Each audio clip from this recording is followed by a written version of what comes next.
Oil pulling அது எப்படி பண்ணுறது?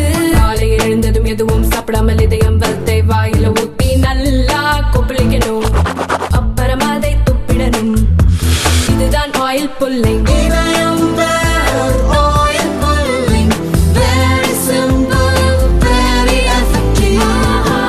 வந்து கேட்டிருந்தாரு, அதனால வர்றேன்னு சொல்லியிருக்கோம். அது நடைமுறையில் தான் ஹிந்தி எதிர்ப்புன்னு சொல்லிட்டு ரயில் நிலையங்கள் எல்லாமே முக்கியமான அலுவலகங்கள் எல்லாமே ஹிந்தி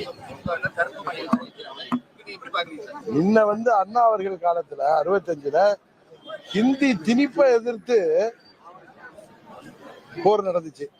இப்ப வந்து போரை திணிக்கிறாங்க, ஹிந்திக்கு எதிராக போரை திமுக திட்டமிட்டு தமிழ்நாட்டுல திணிக்கிறாங்க. ஏன்னா எல்லாருக்கும் இப்ப தமிழ்நாட்டுல விழிப்புணர்வு பட்டி தொட்டி எல்லாம் ஊடகங்களும் பத்திரிகைகளும் போய் சேருது. மக்களுக்கு எல்லாவற்றையும் புரிந்து கொள்கின்ற ஆற்றல் எவ்வளவோ வளர்ந்து இருக்கு. அதனால திமுக என்ன நினைக்குது, மக்களை ஏமாற்றி விடலாம். எப்படி தேர்தல் வாக்குறுதி எல்லாம் சொல்லி ஏமாத்திட்டு வந்தோமோ, விவசாயிகளை ஏமாத்தினோமோ, இளைஞர்களை, அரசு ஊழியர்களை, மாணவர்களை, மாற்றுத்திறனாளிகளை, சிறு குறு தொழில்கள் செய்பவர்களை எப்படி ஏமாற்றி எப்படி நீட் தேர்வை ஒரே கையெழுத்தில் கொண்டு வந்துடுவோம், சுப்ரீம் கோர்ட்ல தீர்ப்பு வந்த பிறகும் ஒரே கையெழுத்தில் கொண்டு வந்துடுவோம் பொய் சொல்லி ஆட்சிக்கு வந்தார்களோ, அதுபோல இப்பொழுது போரை ஹிந்தி தான் முன்ன திணிச்சாங்கன்னு போர் போடணும். நம்ம இப்ப போரை திணிக்கிறார்கள்.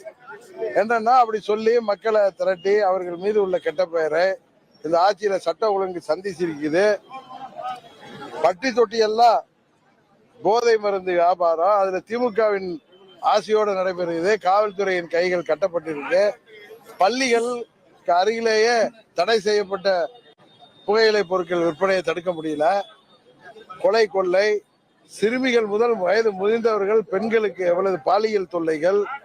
டெய்லி டிவியை பார்த்தாலே மனது வருத்தப்படுகின்ற அளவுக்கு தினம் ஒரு கற்பழிப்பு சம்பவங்கள், சிறுமிகளுக்கு கொடுமை. இது போல இன்றைக்கு தமிழ்நாட்டில் இந்தியாவிலேயே அதிகமாக பெண்கள் பயில்கின்ற கல்வி அறிவு பெற்று மாணவர்கள் பயில்கின்ற மாநிலம் தமிழ்நாடு. இந்த பெண்கள் எல்லாம் வெளியில் செல்கின்ற அளவு அஞ்சுவதுகின்ற அளவுக்கு இங்க சட்டம் ஒழுங்கு கேட்டுக்கிருக்கு. ஆனா முதலமைச்சர் ஊரா சுத்தி பவனி வந்துட்டு இருக்கார். ஊரே எரிகிறப்ப ஏதோ மன்னன் பவனி வந்த மாதிரி. அதனாலதான் சொல்ற, இந்த போர் என்கிற பெயர்ல இவர்கள் பித்தலாட்டங்களை செய்கிறார்கள். மூன்றாவது மொழியை எந்த மொழியாவது படிங்கள்னு சொல்றாங்க. இப்ப இந்தியை அழித்து அப்ப மாணவர்கள் தன்னிச்சையா செய்தார்கள். அது அப்ப ஹிந்தி திணிக்கப்பட்டது. இப்ப எந்த மொழியும் திணிக்கல. அவங்க மத்திய கொள்கை, கல்விக் கொள்கையின் அடிப்படையில் இந்த கால சூழ்நிலைக்கு ஏற்ப மூன்றாவது ஒரு மொழிய பயிலுங்கன்னு சொல்றாங்க. அது ஹிந்தின்னு சொல்லலை, எந்த மொழியாவது பயிலுங்கன்னு. அது நம்ம வந்து தமிழ்நாட்டில் 50-60 ஆண்டுகளாக பேரறிஞர் அண்ணா அவர்கள் கொண்டு வந்த இருமொழி கொள்கையை ஃபாலோ பண்றோம்.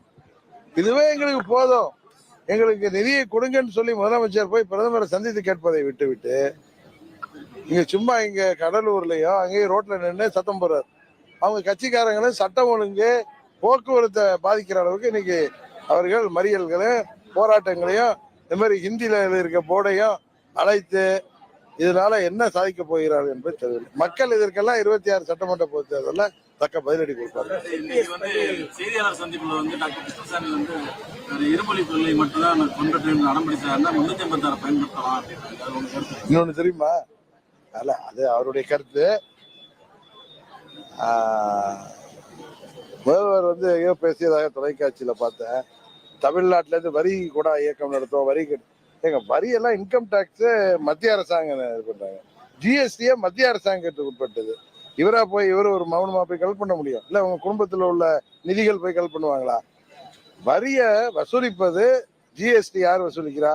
மத்திய அரசாங்கம். இன்கம் டாக்ஸ் இவங்களா கட்டுறாங்க, அது மத்திய அரசாங்கத்துக்கு உட்பட்டது. வருமான வரித்துறை, அங்கதான் வருமான வரி தட்டுறோம். இவர் முதல்வர் இப்படி பேசுவது நமக்கு எல்லாம் தலைகுனி வைத்தான் தருகிறது. ராமநாதபுரம் மாவட்டம் கடத்தல் சம்பவங்களுக்கு கேந்திரமாக விளங்குவதா சொல்றாங்க. குறிப்பா ஆளுங்கட்சியினரோட பங்களிப்பு நிறைய இருக்கு. உண்மையான ஆளு சாதிக் பாச்சாரு இன்னைக்கு மெட்ராஸ்ல நம்ம எல்லாம் இதயத்தை உலுக்குகின்ற விதமாக அண்ணா யூனிவர்சிட்டியில ஒரு சகோதரிக்கு நடந்த அந்த கொடுமை, அதில் பார்த்தா யாரோ ஞானசேகரனா பார்த்தா மந்திரியோடையும் துணை முதல்வர் அண்ணனோடையும் போட்டோ எடுக்கிறாங்க. இன்னைக்கு பார்க்குறோம் அவர் வந்து நீலாங்கரை இந்த பகுதியில் ஈசிஆர்ல பல வழக்குகளில் கொள்ளை வழக்குகளில் கைது செய்யப்பட்டு நான் திருந்தி இருக்க போறேன்னு பிரியாணி நடத்திட்டு இருந்தாரா, பிரியாணி கடை. அவன் இரவுல போய் கொள்ளையடிக்கிறாருன்னு ஒரு 16 வழக்குகளில் சிக்கிய ஒரு கைதிய காவல்துறை வேடிக்கை பார்த்துட்டு இருக்கு. காரணம் திமுக உடைய தொடர்பு. இன்றைக்கு அம்மா அவர்கள் ஆட்சி காலத்துல காவல்துறை சுதந்திரமாக செயல்பட்ட காரணத்தினால்தான் இங்க சட்டம் ஒழுங்கு பராமரிக்கப்பட்டது. ரவுடிகள்லாம் தமிழ்நாட்டில் இருக்கவே அஞ்சி ஓடினாங்க. இன்றைக்கு நீங்க சொல்ற மாதிரி இது வந்து ஒரு ஹப் ஆயிட்டு இருக்கு போதை மருந்து கடத்தலுக்கு. என்ன பண்றது, தமிழ்நாட்டு மக்கள் இந்த பழனிசாமி செய்த தவறுகளால் அவருக்கு எதிராக இங்க திருந்து விட்டதுன்னு நினைச்சு திமுக ஆட்சியை கொண்டு வந்தாங்க. திமுக நாங்கள் திருந்தவே மாட்டோம்னு மக்களோட உயிரோட விளையாண்டுட்டு இருக்காங்க.